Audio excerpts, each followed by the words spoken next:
হবে এখন হচ্ছে জাম্বুরা মাখা। চলো, 3টা মরিচ দিয়ে মাখানো হবে। 3টা মরিচ প্রচুর ঝাল হবে। আমার মুখের লোল আগের থেকে পড়ে যাচ্ছে। বুঝছে? বেশি দিলে কিন্তু দুনিয়া এটা একটা স্পেশাল মশলা, স্পেশাল মশলা।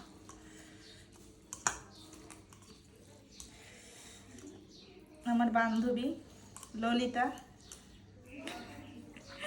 সে এখন ছরম খাওয়াচ্ছে আর আমার হাতের মাখা তার খাইতে ইচ্ছা করতেছে।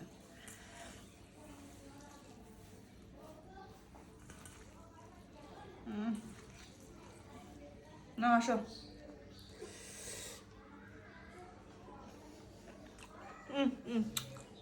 খাবা খাবা খেতে থাকো। অবশ্যই।